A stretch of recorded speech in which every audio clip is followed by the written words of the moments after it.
இரணைமடு விவசாய சம்மேளனம் ஏற்பாடு செய்திருந்த இரணைமடு பொங்கல் விழா இன்று கனகாம்பிகை அம்மன் ஆலயத்தில் நடைபெற்றது.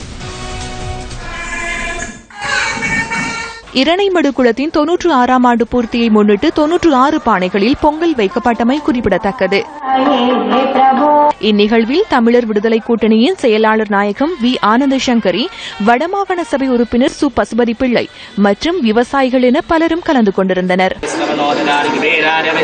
எதிர்வரும் காலத்தில் இந்த குளத்தினுடைய அபிவிருத்திக்காக இந்த குளத்தினுடைய நீரை திறந்துவிட வேண்டிய ஒரு சூழ்நிலை எங்களுக்கு ஏற்பட்டிருக்கின்றது. இந்த வேளையிலேயே எங்களுடைய மக்களுடைய ஒரு பொருளாதார பாதிப்பு என்பது உண்மையிலேயே மிக தாக்கமான ஒரு விடயம்.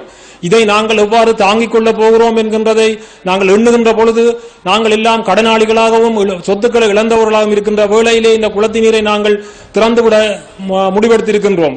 யாழ்ப்பாணத்துக்கு தண்ணி கொண்டு போவோம் என்று சொல்லி யாழ்ப்பாணத்திலே பல பிரச்சனைகள் உண்டு பண்ணி குடி தண்ணீர் இல்லை என்ற ஒரு பாரிய பிரச்சனை ஒன்று இருக்குதாங்க, நான் மறக்கவில்லை. ஆனால் அரசியலுக்காக பேப்பரிலே தங்களுடைய பேர் வரணும் என்றக்காக சம்பந்தம் இல்லாமல் அறிக்கை விடுவார்கள். அவரை பற்றி விவசாயிகள் கவலைப்பட தேவையே இல்லை. ஏனென்றால் யாழ்ப்பாண மக்கள் மிக தெளிவாக இருக்கின்றார்கள்.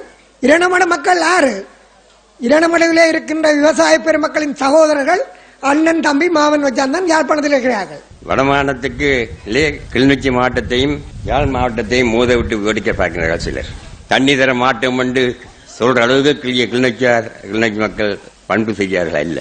எனக்கு குடிக்க போதாது, கவனிச்சே போதாது. அப்ப உங்களுக்கு குடிக்க மட்டும் தரலாம். ஒரு குறிப்பிட்ட ஏரியா பல வரைக்கும் அல்ல பூனேரி வரைக்கும் ஒரு சில குறிப்பிட்ட சில கிராமங்களுக்கு மட்டும்தான் என்ற பிரச்சனை இல்லை. இது முழு யாழ்ப்பாண மாவட்டத்துக்கும் தண்ணீர் கொடுக்க வேண்டிய ஒரு திட்டத்தை தான் உருவாக்குறேன்.